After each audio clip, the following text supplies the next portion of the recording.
புறஜாதியாருக்கு ஞானஸ்நானத்தை, அதாவது யூதர்கள் அல்லாதவர்களுக்கு ஞானஸ்நானத்தை கொடுக்கும் பொழுது பிதா, குமாரன், பரிசுத்தாவின் நாமத்தினாலே தான் ஞானஸ்நானம் கொடுக்க வேண்டும். ஆனா யூதர்களுக்கு அப்படி அல்ல. அவர்களுக்கு பிதாவையும் தெரியும், ஆவியானவரையும் தெரியும். அவர்களுக்கு தெரியாத ஒண்ணு என்னன்னு சொன்னால், இயேசு கிறிஸ்து குமாரனாக, அதாவது தேவனுடைய குமாரன் மட்டும் அவங்க ஏற்றுக்கொள்ளல. சோ இப்போ இவங்களுக்கு எதை அறிக்கை இன்சிஸ்ட் அதிகமா பண்ண வேண்டியிருந்தது சீஷர்கள் கேட்டா, இயேசு கிறிஸ்து தேவனுடைய குமாரன் இன்சிஸ்ட் பண்ண வேண்டியிருந்துச்சு. அப்ப இவங்க என்ன செய்யறாங்க, பிதா, குமாரன், பரிசுத்தாவின் நாமத்தினால கொடுக்க வேண்டிய ஞானஸ்நானத்தை அவர்களுக்காக இயேசுவின் நாமத்துல மாத்துறாங்க.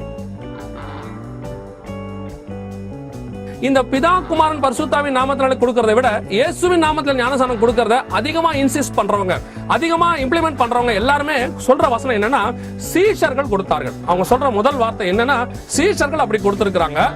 நான் உங்களுக்கு இந்த சீஷர்கள் கொடுத்தாங்கன்றதுக்கு முன்னாடி ஒரு 2-3 கேள்வி கேட்கிறேன். யோவான் ஸ்நானகன் என்ன நாமத்தில் ஞானஸ்நானம் கொடுத்தாரு? உங்களுக்கு பைபிள் அது இருக்குதா? யோவான் ஸ்நானகன் என்ன நாமத்தில் கொடுத்தாரு? சரி, அதை விட்டுருவோம்.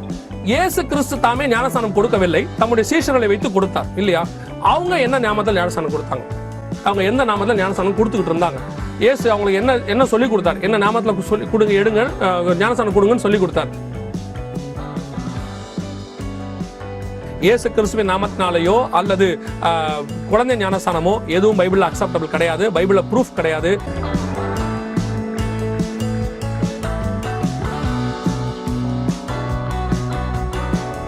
இந்த வீடியோவில் முழுக்கு ஞானஸ்நானத்தை பற்றி மிக ஆழமாய் நாம் பார்க்க இருக்கிறோம்.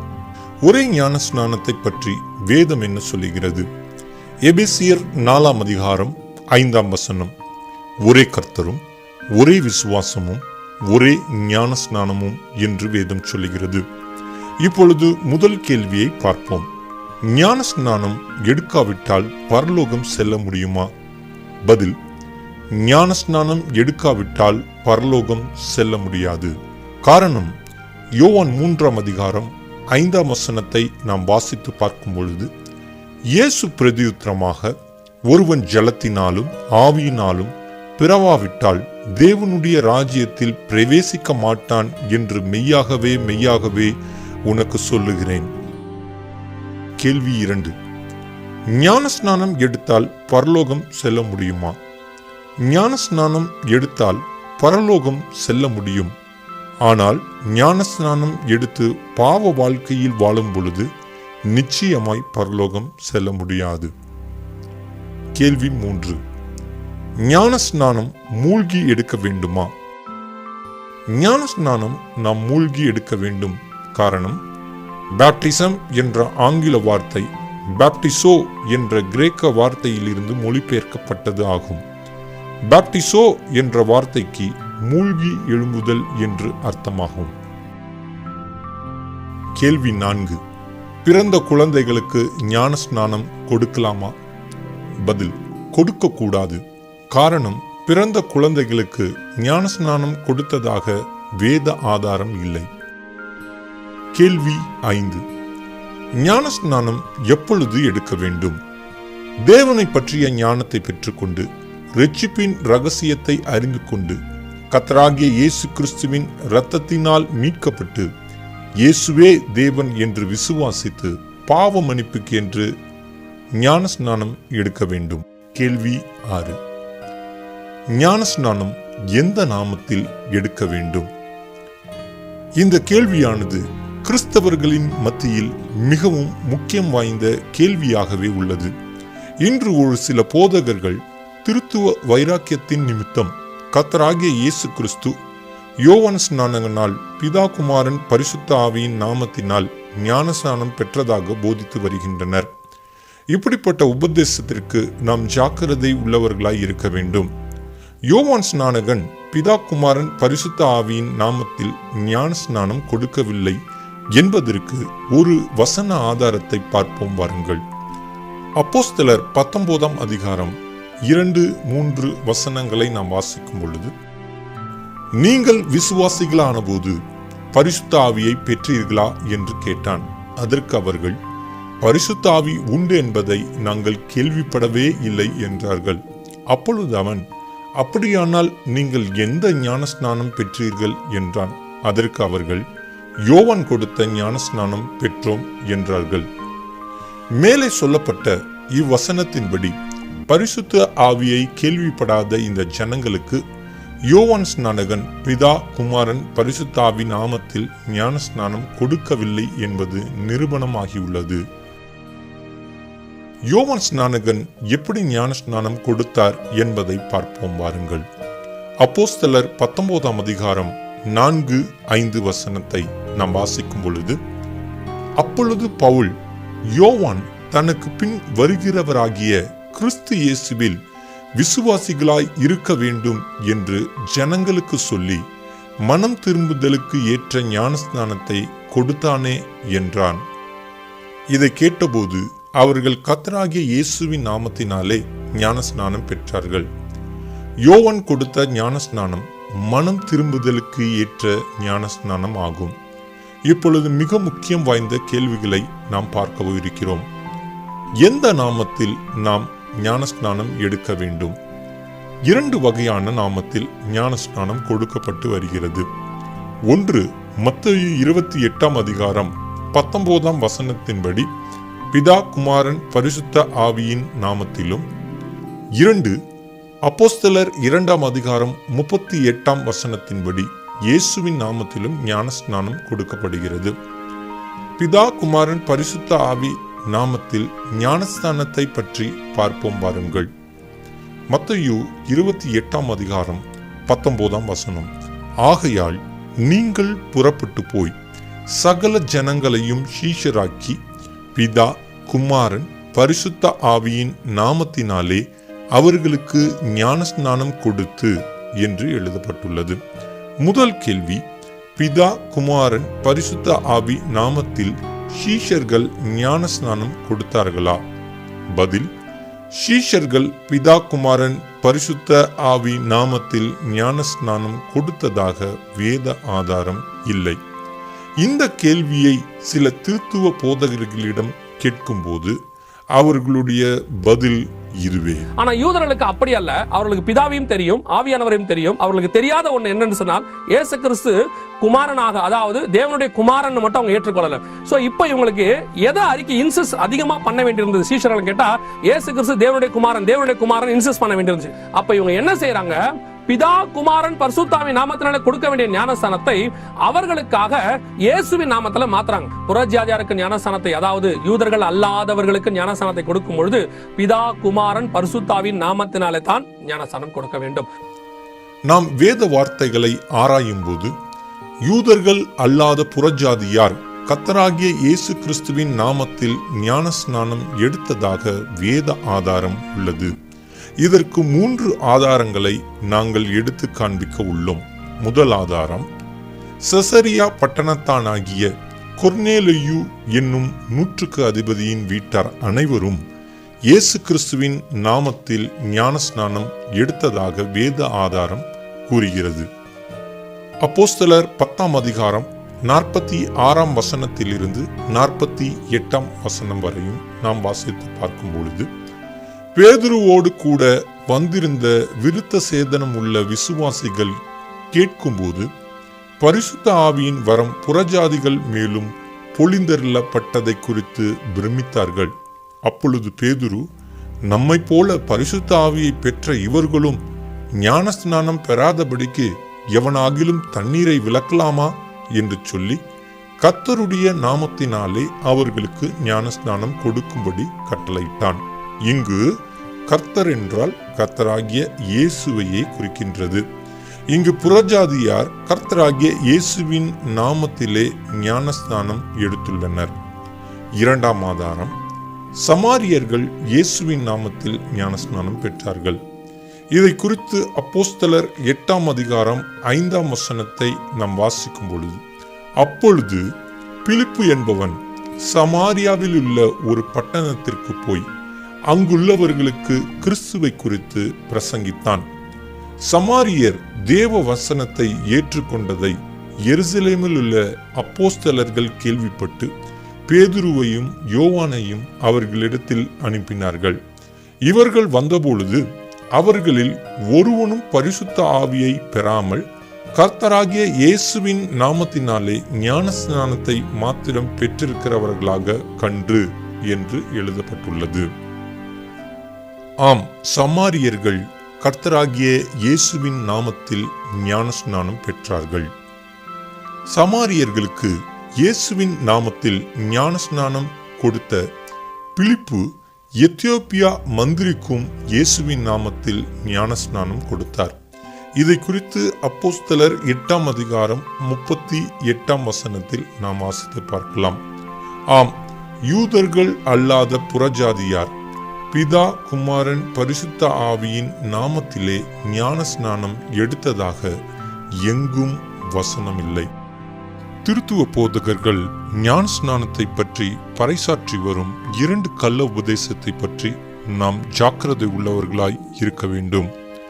ஒன்று, யோவான் ஸ்நானகன் கர்த்தராகிய இயேசு கிறிஸ்துவிற்கு பிதா குமாரன் பரிசுத்த ஆவி நாமத்தில் ஞானஸ்நானம் கொடுத்தார் என்பதும், மற்றொன்று, இயேசு கிறிஸ்துவின் நாமத்தில் ஞானஸ்நானம் யூதர்களுக்கு மாத்திரம் என்று சொல்வதும் ஆகும். இவர்களுக்கு ஒரு சில கேள்விகளை வைத்துவிட்டு தொடர்ந்து நாம் ஞானஸ்நானத்தை பற்றி பார்ப்போம். கேள்வி 1, இயேசு கிறிஸ்துவின் நாமத்தில் ஞானஸ்நானம் யூதர்களுக்கு மாத்திரம் என்று வேதாகமத்தில் எங்கு வசனம் உள்ளது? கேள்வி 2, பிதா குமாரன் பரிசுத்த ஆவி என்பது நாமமா அல்லது தலைப்பா? காரணம், ஒரு தனி மனிதனை எடுத்துக்கொண்டால் அந்த மனிதன் தன் மகனுக்கு பிதாவாயிருப்பான், தன் தகப்பனாருக்கு குமாரனாயிருப்பான், தன் மனைவிக்கு புருஷனாயிருப்பான், தன் சகோதரனுக்கு சகோதரனாயிருப்பான்.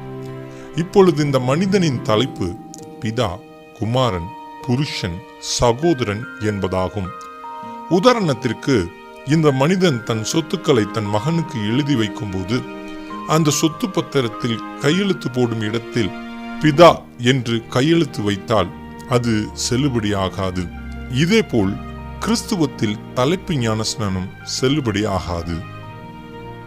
பிதா குமாரன் பரிசுத்த ஆவி நாமத்தில் கொடுக்கக்கூடிய திருத்துவ ஞானஸ்நானம் உண்மையில் கர்த்தராகிய இயேசு கிறிஸ்துவால் உரைக்கப்பட்ட வசனமா என்று ஆராய்ந்து பார்த்தால் இந்த வசனம் 3ஆம் நூற்றாண்டில் நிசைய ஆலோசனை சங்கத்திற்கு பின் ரோமன் கத்தோலிக்கர்களால் வேதாகமத்தில் கோர்க்கப்பட்ட வசனமாகும். இந்த ஆதாரத்தை எங்களது முந்தைய வீடியோவில் நீங்கள் பார்க்கலாம்.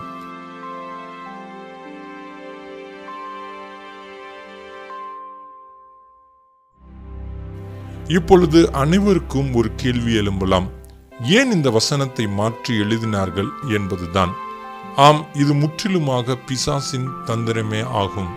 பிசாசு வேதாகம வார்த்தையில் கை வைக்க கூடுமா என்பது உங்கள் கேள்வியாய் இருக்கலாம். அவன் கை வைப்பான் என்பது தேவனுடைய தீர்க்க தரிசனமாகும். இதை குறித்து எரேமியா 8ஆம் அதிகாரம் 8-9 வசனத்தை நாம் வாசிக்கும் பொழுது வேதம் சொல்லுகிறது, நாங்கள் ஞானிகள் என்றும் கர்த்தருடைய வேதம் எங்களிடத்தில் இருக்கிறது என்றும் நீங்கள் சொல்லுகிறது எப்படி? மெய்யாகவே இதோ வேத பாரகரின் கள்ள எழுத்தாணி அதை அபத்தமாக்குகிறது. ஞானிகள் வெட்கி கலங்கி விடுபடுவார்கள். இதோ கர்த்தருடைய சொல்லை வெறுத்து போட்டார்கள், அவர்களுக்கு ஞானம் ஏது?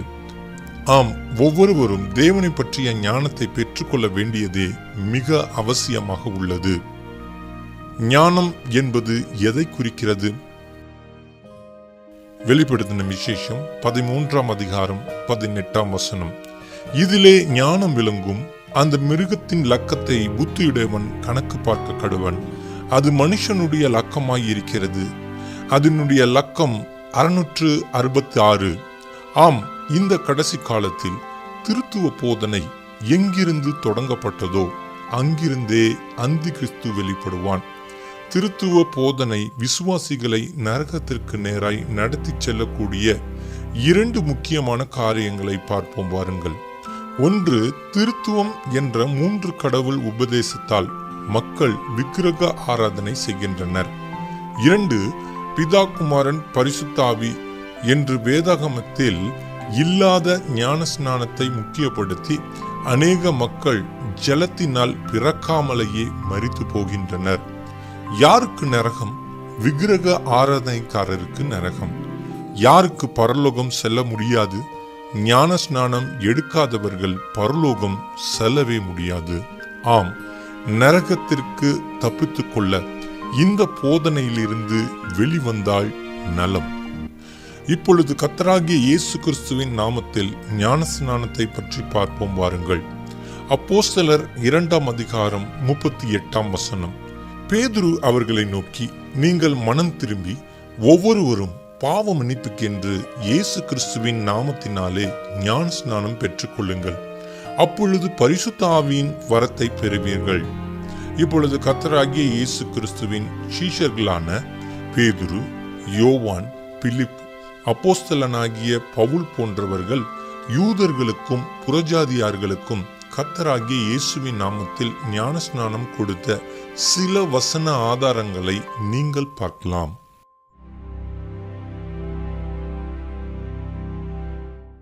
கர்த்தராகிய இயேசு கிறிஸ்து ஞானஸ்நானம் கொடுத்தாரா? இயேசு கிறிஸ்து தாமே ஞானஸ்நானம் கொடுக்கவில்லை, தம்முடைய சீஷர்களை வைத்து கொடுத்தார் இல்லையா? அவங்க என்ன நாமத்தில் ஞானஸ்நானம் கொடுத்தாங்க? கர்த்தராகிய இயேசு கிறிஸ்து அநேகருக்கு ஞானஸ்நானம் கொடுத்தார் என்பதுதான் உண்மை. யோவான் 3 அதிகாரம் 22 இவைகளுக்கு பின்பு இயேசுவும் அவருடைய சீஷரும் யூதேயா தேசத்திற்கு வந்தார்கள். அங்கே அவர் அவர்களோடு சஞ்சரித்து ஞானஸ்நானம் கொடுத்து வந்தார். யோவான் 4 அதிகாரம் 1-3 யோவானை பார்க்கிலும் இயேசு அநேக பேரை சீஷராக்கி ஞானஸ்நானம் கொடுக்கிறார் என்று பரிசேயர் கேள்விப்பட்டதாக கர்த்தர் அறிந்தபோது, இங்கு கர்த்தர் என்ற வார்த்தை இயேசுவை குறிக்கிறது. 2 யூதேயாவை விட்டு மறுபடியும் கலிலேயுக்கு போனார். இயேசு தாமே ஞானஸ்நானம் கொடுக்கவில்லை, அவருடைய சீஷர்கள் கொடுத்தார்கள். ஆம், கர்த்தராகிய இயேசு கிறிஸ்து அநேகம் பேரை சீஷராக்கி ஞானஸ்நானம் கொடுத்தார். அவருடைய சீஷர்களும் ஞானஸ்நானம் கொடுத்தார்கள் என்பதை நாம் வேதாகமத்தில் வாசித்தோம். இப்பொழுது கர்த்தராகிய இயேசு கிறிஸ்துவும் அவருடைய சீஷர்களும் எந்த நாமத்தில் ஞானஸ்நானம் கொடுத்திருப்பார்கள் என்பதை பார்க்க போகிறோம். முதலாவது, கர்த்தராகிய இயேசு கிறிஸ்து தன்னுடைய நாமத்தை ஞானஸ்நானத்தில் பயன்படுத்தும்படி தன் சீஷர்களுக்கு கற்றுக் கொடுக்கிறார். அதனால்தான் சீஷர்களாகிய பேதுரு, யோவான், பிலிப்பு போன்றவர்கள் கர்த்தராகிய இயேசு கிறிஸ்துவிற்கு கீழ்ப்படிந்து, கர்த்தராகிய இயேசு கிறிஸ்து இந்த உலகத்தில் இருந்தபோது எப்படி இயேசுவின் நாமத்தில் ஞானஸ்நானம் கொடுத்தாரோ அப்படியே அவர் பரலோகத்திற்கு கடந்து சென்ற பிறகும் அவருடைய உண்மை சீஷர்கள் ஞானஸ்நானத்தில் அவருடைய நாமத்தை பயன்படுத்தினார்கள். கர்த்தராகிய இயேசு கிறிஸ்து இந்த உலகத்தில் மனிதனாய் ஊழியம் செய்யும் போதே அநேகர் இயேசுவின் நாமத்தை பயன்படுத்தி பிசாசையும் துரத்த ஆரம்பித்தார்கள். ஞானஸ்நானமும் அவருடைய சீஷர்கள் அவருடைய நாமத்தை வைத்து கொடுக்க ஆரம்பித்தார்கள். கர்த்தராகிய இயேசு இந்த உலகத்தில் இருந்த பொழுது இயேசு கிறிஸ்துவின் நாமத்தில் பிசாசு துரத்திய சில வசன ஆதாரங்களை நாம் பார்ப்போம். லூக்கா 9 அதிகாரம் 49 அப்பொழுது யோவான் அவரை நோக்கி, ஐயரே, ஒருவன் உம்முடைய நாமத்தினாலே பிசாசுகளை துரத்துகிறதை நாங்கள் கண்டு அவன் எங்களுடனே கூட உம்மை பின்பற்றாதவனாய் இருந்தபடியினால் அவனை தடுத்தோம் என்றார்கள். லூக்கா 10 அதிகாரம் 17 பின்பு அந்த 70 பேரும் சந்தோஷத்தோடு திரும்பி வந்து, ஆண்டவரே, உம்முடைய நாமத்தினாலே பிசாசுகளும் எங்களுக்கு கீழ்ப்படுகிறது என்றார்கள். ஆம், இங்கு சீஷர்களுக்கு வரங்கள் செயல்பட தொடங்கிவிட்டது. இதைதான் பேதுரு அப்போஸ்தலர் 2 அதிகாரம் 38 கற்றுக் கொடுக்கிறார். முதலாவது, கர்த்தராகிய இயேசு கிறிஸ்துவின் நாமத்தில் ஞானஸ்நானம். பின்பு அந்த இயேசுவின் நாமத்தை பயன்படுத்தும் பொழுது வரங்கள் செயல்படுகிறது. ஞானஸ்நானமும் வரங்களும் ஒன்றாய் செயல்படும் என்பதை குறித்துதான் பேதுரு இங்கே அப்போஸ்தலர் 2 அதிகாரம் 38 கற்றுக் கொடுக்கிறார். பேதுரு அவர்களை நோக்கி, நீங்கள் மனம் திரும்பி ஒவ்வொருவரும் பாவ மன்னிப்புக்கென்று இயேசு கிறிஸ்துவின் நாமத்தினாலே ஞானஸ்நானம் பெற்றுக்கொள்ளுங்கள். அப்பொழுது பரிசுத்த ஆவியின் வரத்தை பெறுவீர்கள். இன்று நம் தமிழ்நாட்டில் அநேக போதகர்கள் எழுப்புதலுக்காக கண்ணீர் வடித்துக் கொண்டு இருக்கிறார்கள். எழுப்புதலின் வித்து அது இயேசுவின் நாமம் ஞானஸ்நானத்தில் மாத்திரமே உள்ளது என்பதை அறிந்து கொண்டு கண்ணீர் வடிக்கும் போது எழுப்புதல் நிச்சயமாகவே வரும். சில போதகர்கள் ஞான ஸ்நானத்தை பார்த்து அது வெறும் சடங்காச்சாரம் என்று சொல்லுகிறார்கள். கர்த்தராகிய இயேசு கிறிஸ்துவின் நாமத்தில் ஞான ஸ்நானம் வெறும் சடங்காச்சாரம் அல்ல, அது எழுப்புதலுக்கான முதல் படியாகும். இதை பார்த்து கொண்டிருக்கிற தேவ ஜனமே, கர்த்தராகிய இயேசுவின் நாமத்தில் ஞான ஸ்நானத்தை புறக்கணித்து விடாதே. நியாய தீர்ப்பின் நாள் மிக சமீபம். ஒருவேளை நீங்கள் கர்த்தராகிய இயேசுவின் நாமத்தில் ஞானஸ்நானம் பெற்று இருப்பீர்கள் என்றால் இந்த வீடியோவை நீங்கள் அநேக நண்பர்களுக்கு பகிருங்கள். கர்த்தர் உங்களை ஆசீர்வதிப்பாராக.